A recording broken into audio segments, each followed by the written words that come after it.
आप देख रहे हैं आज़ाद सिपाही। नमस्कार, आज़ाद सिपाही में आपका स्वागत है। मैं हूं राकेश सिंह। अभी मैं घाटशिला में हूं और घाटशिला का तापमान बढ़ा हुआ है।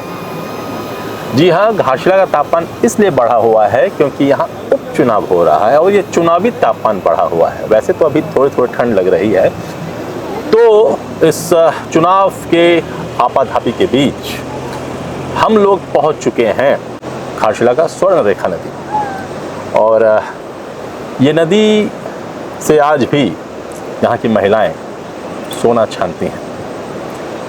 घाटशिला का जो बेसिक मुद्दा है, जो हर चुनाव में रहता है, वह है बेरोजगारी। जी बिल्कुल।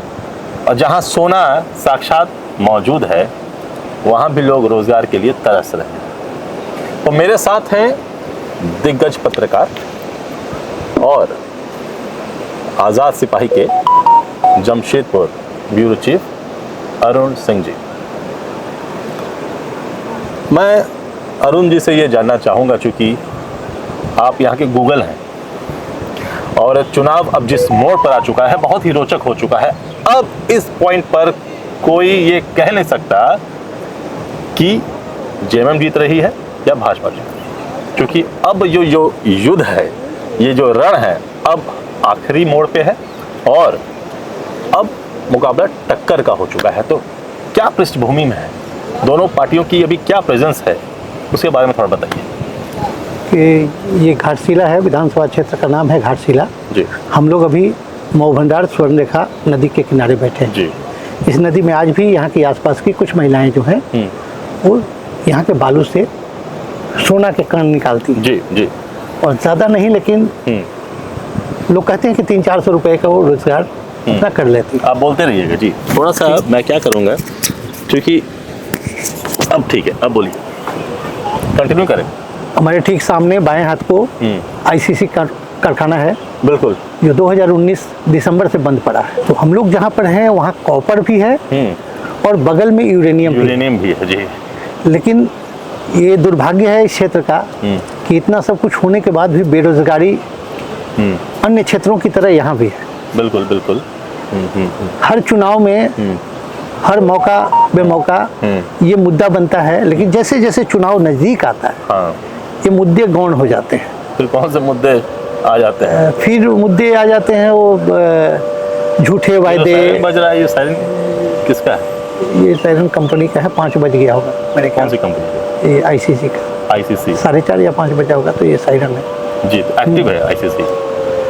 ठेका काम करते हैं, लेकिन कुछ लोग परमानेंट बच गए हैं। अच्छा, जो धीरे धीरे रिटायर हो रहे हैं। अच्छा अच्छा। कंपनी खुलता है, कुछ काम नहीं होता है। हाँ, तो हम लोग मुद्दा पे आते हैं। हाँ, तो मुद्दे गौण हो जाते हैं चुनाव जैसे जैसे नज़दीक आता है। और उसके बाद वायदे, कुछ सही वायदे, कुछ झूठे वायदे, नए वायदे, हाँ, धन बल, छल बल, अच्छा, हाँ, ये हावी होने लगते हैं। तो अभी हम लोग अब आज 8 तारीख बीत गया, हाँ, करीब 80 से 90 घंटे के बाद पोलिंग शुरू हो जाए। बिल्कुल बिल्कुल बिल्कुल। तो अब ये जो भी 2 या 3 रात बचा है, ये कयामत की रात है जी। ये जी। जो जैसा परफॉर्म करे, जैसे वोटरों को साध ले। बिल्कुल। भारत के हर लोकसभा विधानसभा क्षेत्र की तरह इस विधानसभा क्षेत्र में भी लगभग 40% मतदाता वैसे हैं जो हर चुनाव में फ्लैक्चुएट होते हैं। राइट। वो किसी के वोटर नहीं है। बिल्कुल। वो किसी के परमानेंट माने कैडर वोट नहीं है, वो फ्लैक्चुएट होते हैं। Right right. आज आपको देंगे, अगले चुनाव में हो सकता है हमको दें। हाँ जी। तो यहाँ भी वो स्थिति है और वही वोटर जो है मेनली तय करेंगे, निर्णायक होते हैं। हाँ, वही निर्णायक होंगे। जिसके तरफ ज्यादा हुए तो वो निकल जाएगा, जिसके तरफ कम ध्यान दिए, कम आशीर्वाद मिला, वो फंस गया मामला। तो ऐसे है, यहाँ 2 कैंडिडेट हैं। तो भारतीय जनता पार्टी के जो कैंडिडेट हैं वो पिछले साल के आम चुनाव में भी वो प्रत्याशी थे भाजपा के। हाँ, और ये उपचुनाव जो हो रहा है, रामदास सोरेन जी, तत्कालीन शिक्षा मंत्री झारखंड सरकार के, असामयिक निधन के बाद ये उपचुनाव सामने आन पड़ी है। तो ये उनके बेटे को झारखंड मुक्ति मोर्चा ने, उनके 3 बेटे हैं, उसमें सबसे बड़े बेटे सोमेश चंद्र सोरेन को अपना प्रत्याशी बनाया है। सोमेश चंद्र सोरेन जी की छवि कैसी है? सोमेश चंद्र सोरेन का राजनीति से कोई ताल्लुकात नहीं रहा। पिताजी राजनीति में थे, दिग्गज राजनीतिज्ञ थे जेएमएम के।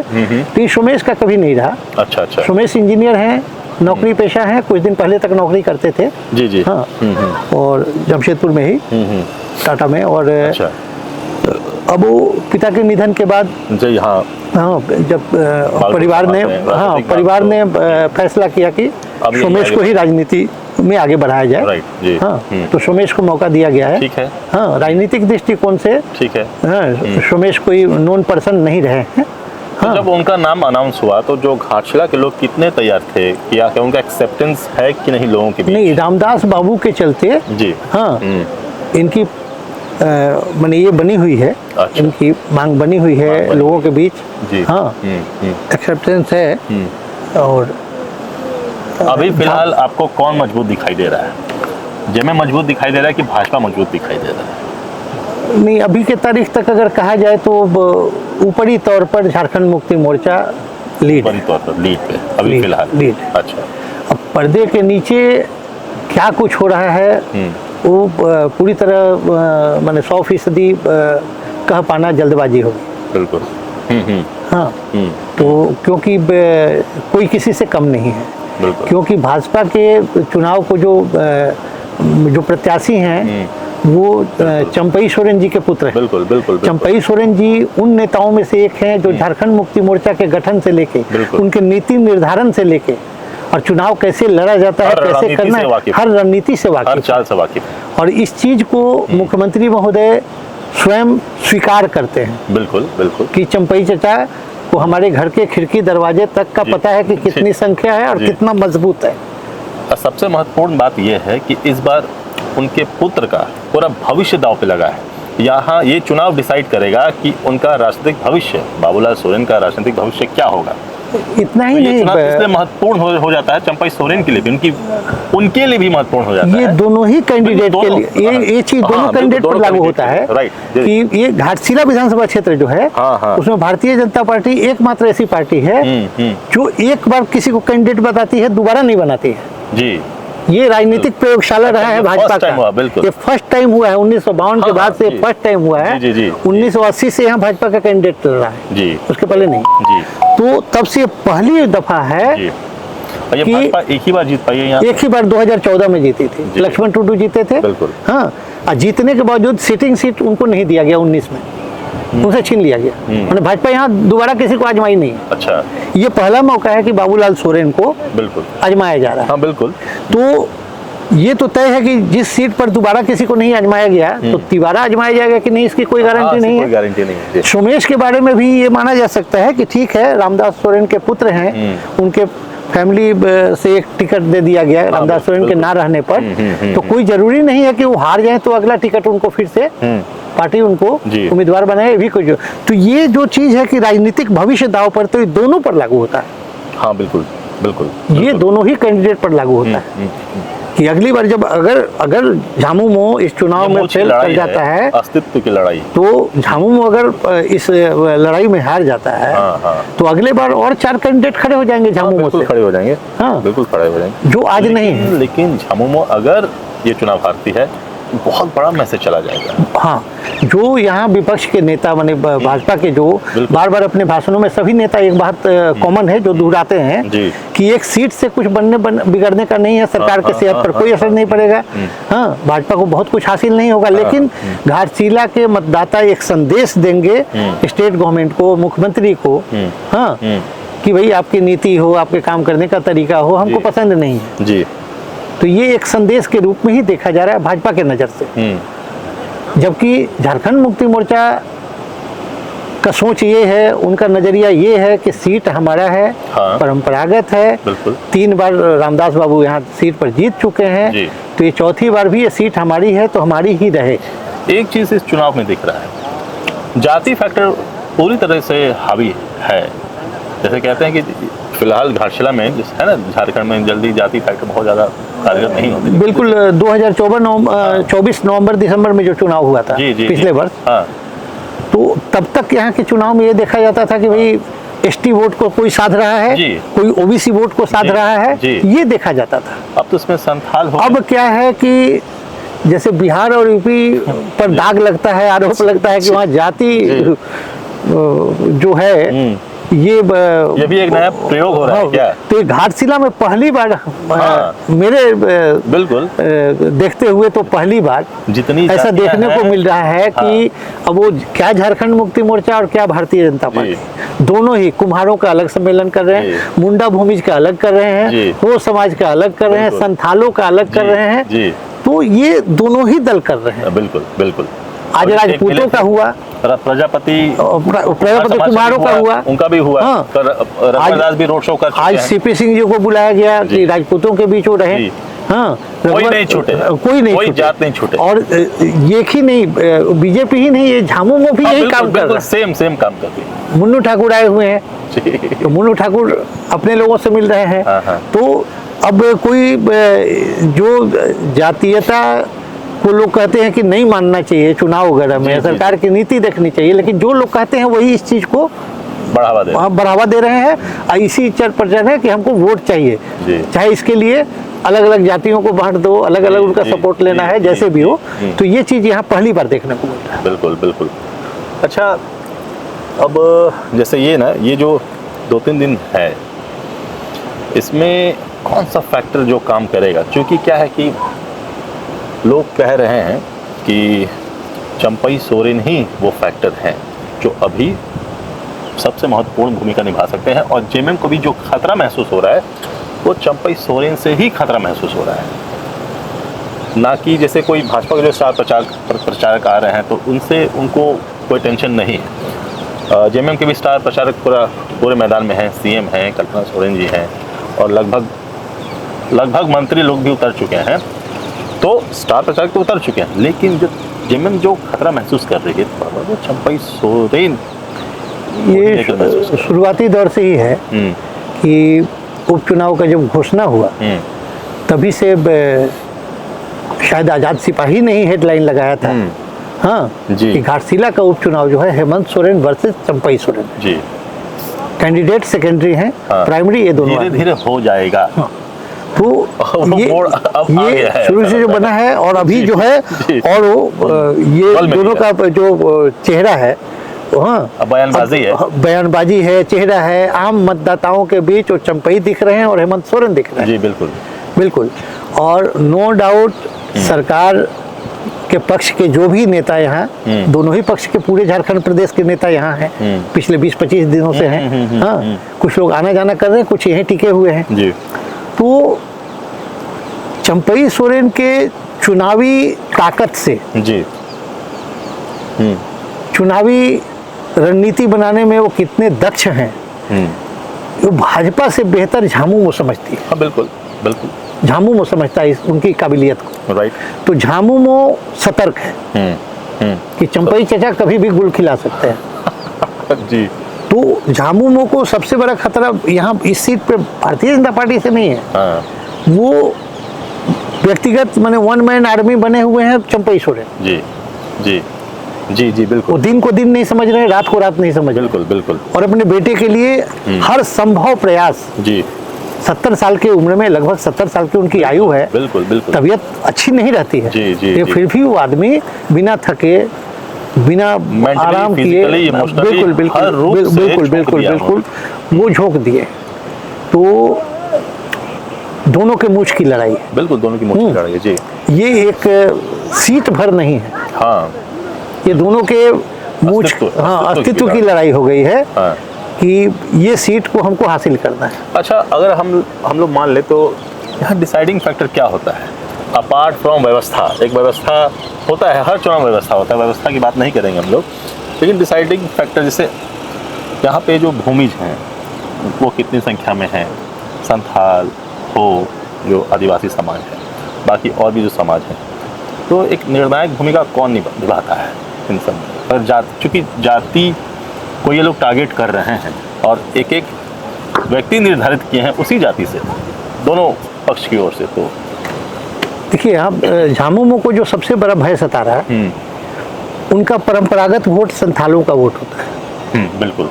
और चंपई सोरेन जब इस पाले में आ गए हैं तो नो डाउट गुरुजी के बाद चंपई सोरेन एक बड़ा चेहरा संथालों के बीच। हाँ, बिल्कुल बिल्कुल, खासकर कोल्हान में बिल्कुल बिल्कुल बड़ा चेहरा है। तो झामुमो को डर सता रहा है कि संथाल के वोट बैंक में सेंध न मार ले चंपई चाचा। हाँ, अगर उसमें सफल हो जाते हैं 5-7% भी, तो झामुमो का लुटिया डुबो देंगे। ओ, ऐसा है। झामुमो जो है भाजपा का जो वोट बैंक ओबीसी माना जाता है, उसमें सेंध लगाने में लगा है। अच्छा।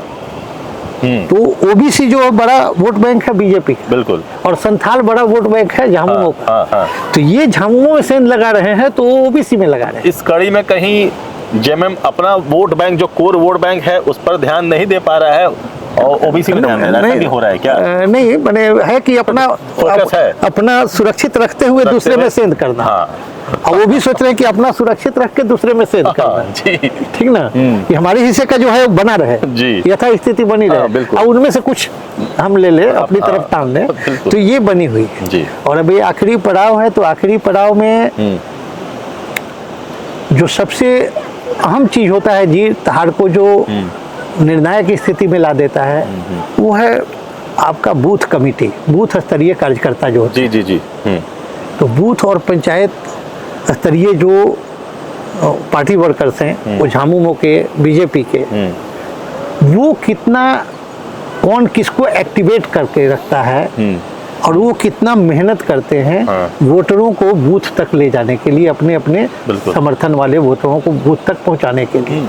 पिछले दिनों कल्पना सोरेन जी का भाषण हुआ था गालूडी मैदान में। बिल्कुल बिल्कुल। तो उन्होंने अपने भाषण में कहा था, भीड़ में महिलाएं थी, पुरुष थे, नौजवान थे, तो उन्होंने कहा था कि जाड़ा गर्मी बरसात कुछ भी हो, 11 तारीख को आपको बूथ तक जाने की व्यवस्था उपलब्ध हो या ना हो, बिल्कुल आपको वोट देने जाना है। तारीख दिमाग में डाल दी गई, 11 तारीख और सीरियल नंबर 2। ये झामुमो के मुख्यमंत्री हेमंत सोरेन जी, कल्पना सोरेन जी या और जितने भी नेता झामुमो के प्रचार में आए हैं, बिल्कुल ये सबको रटा दे रहे हैं कि 11 तारीख और सीरियल नंबर 2। अभी मुख्यमंत्री का प्रोग्राम था, बहुत भीड़ थी, काफी भीड़ थी, अब महिलाओं की ज्यादा भीड़ थी। और जो मैया समान योजना है, जो फ्लैगशिप योजना है, उसका कितना असर है यहाँ की महिलाओं के जीवन में, और क्या इस बार भी वो सपोर्ट करेंगे जेएमएम को? देखिए, पिछले चुनाव के एंड पहले मैया सम्मान योजना शुरू हुआ था, और हम जहाँ पर इस विधानसभा क्षेत्र की बात कर रहे हैं, तो इस विधानसभा क्षेत्र में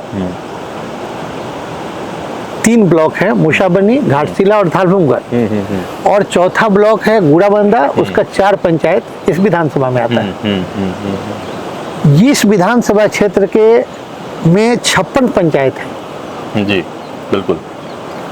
56 पंचायत में लगभग 51,000 महिलाएं जी मैया सम्मान योजना की लाभुक है। बिल्कुल बिल्कुल। तो पिछले चुनाव में कहने की बात नहीं कि पूरे झारखंड में ये हिट कर गया ये मुद्दा। हाँ बिल्कुल हिट कर गया। और भाजपा को काफी पीछे छोड़ दिया। बिल्कुल बिल्कुल। साल भर हो गया जी।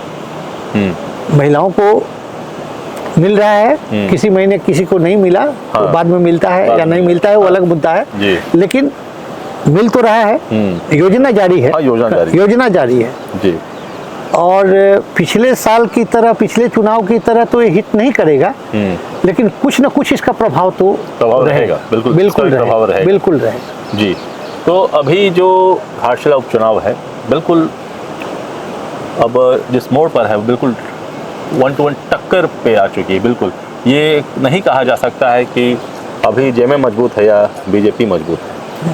आज से, अभी से 5-6 दिन पहले माहौल कुछ अलग था, लेकिन अभी का जो माहौल है, सही में तापमान बढ़ा हुआ है और दोनों ही दल आश्वस्त नहीं हैं और इसे हल्के में नहीं ले रहे हैं। खासकर जेएमएम भी इसे हल्के में नहीं ले रहा है। अब देखा जाएगा कि 11 तारीख को वोटिंग होनी है। जेएलकेएम का चर्चा करते हैं।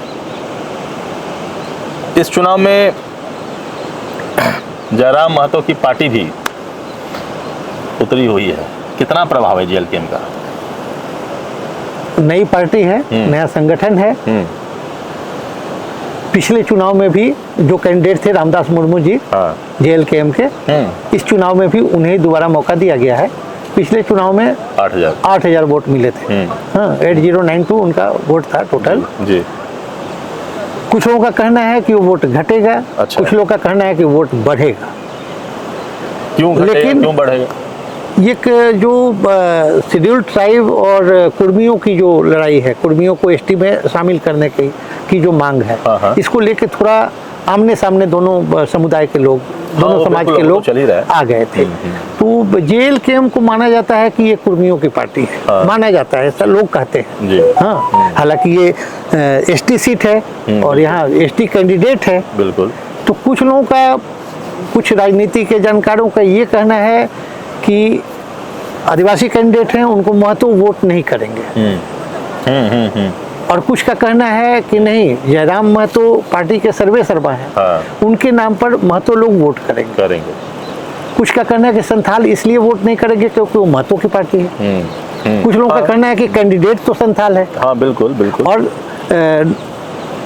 पढ़ा लिखा लड़का है रामदास मुर्मू, हाँ। ट्यूशन वगैरह पढ़ाते हैं। अच्छा। अच्छे पढ़े लिखे, अच्छे एजुकेटेड लड़के हैं। अच्छा। हाँ, बड़ी सदी माने बातें बोलते हैं। और एक मुद्दा उन्होंने उठाया, कोई नया मुद्दा नहीं है, हाँ। लेकिन उन्होंने इसको फिर से उठाया, बाहरी और भीतरी। बिल्कुल बिल्कुल बिल्कुल बिल्कुल। कि सोमेश चंद्र सोरेन जमशेदपुर से आते हैं, वो जुगसलाई विधानसभा क्षेत्र पड़ता है। जी जी जी। हाँ। और घाटशिला में चुनाव लड़ रहे हैं। हाँ। ऐसे ही जिलिंगुड़ा सरायकेला थाना में पड़ता है, सरायकेला जिला में पड़ता है, तो वहाँ से बाबूलाल सोरेन लड़ रहे हैं। तो हमको जहाँ तक याद है कि 1990 में सूर्य सिंह बेसरा, हाँ बिल्कुल, उससे पहले 1985 में धालबुंगर से करण चंद्र माडी कांग्रेस के जीते थे जी। तो 1990 के बाद बेसरा जी के साल भर बाद रिजाइन करने के बाद 91 में चुनाव हुआ था जी। तो CPI से टीकाराम बाबू चौथी बार जीते थे उपचुनाव। टीकाराम बाबू बेसिकली गुड़ाबंदा के रहने वाले हैं, लेकिन जमशेदपुर बार एसोसिएशन के अध्यक्ष रह चुके थे, बड़े वकील थे, जमशेदपुर में ही रहते थे। हम इसे संक्षिप्त में करते हैं क्योंकि और भी हम लोगों को तो बताया जाए जो तो कंटिन्यू। उसके बाद से यहाँ प्रदीप बलमुचू आए, जमशेदपुर 3 बार विधायक रहे। जी जी। उसके बाद से रामदास सोरेन जी 2009 में जीते जमशेदपुर से, घोड़ाबंदा से आए। उसके लक्ष्मण टुडू जी सरायकेला से आके जीत गए। तो ऐसे फिर रामदास सोरेन जी रिपीट हो गए। तो ये मुद्दा उठता है। तो ये मुद्दा कारगर है क्या? नहीं, अभी तक तो कारगर नहीं दिखता है। बिल्कुल। लेकिन JLKM जो है वो तीसरा कोण बनाने का प्रयास में है। JLKM तो नुकसान तो भाजपा को ही पहुंचाएगी, क्या लगता है आपको? ज्यादातर लोग मान रहे हैं कि अगर महतो का वोट करता है तो भाजपा के हिस्से का वोट हो। बिल्कुल बिल्कुल, ज्यादातर लोग मान रहे हैं। लेकिन अगर रामदास मुर्मू खुद संथाल है, अगर कुछ संथाल वोट काटते हैं तो JMM के हिस्से का, क्योंकि उनका परंपरागत वोट है, वो भी। तो जो भी है इस तरह से माना जा सकता है। जी। तो जो हमने चर्चा की आपने बिल्कुल सुना और ये सही बात है। फिलहाल टक्कर कांटे की और ये अभी नहीं कहा जा सकता है कि किसका पलड़ा भारी है। आप बने रहिए आज़ाद सिपाही के साथ। 11 तारीख को वोटिंग होनी है, 14 को रिजल्ट आएगा। 14 को रिजल्ट आएगा और उस दिन पता चल ही जाएगा कौन जीतेगा, कौन बाजी मारेगा। तो आप बने रहिए आज़ाद सिपाही के साथ। धन्यवाद।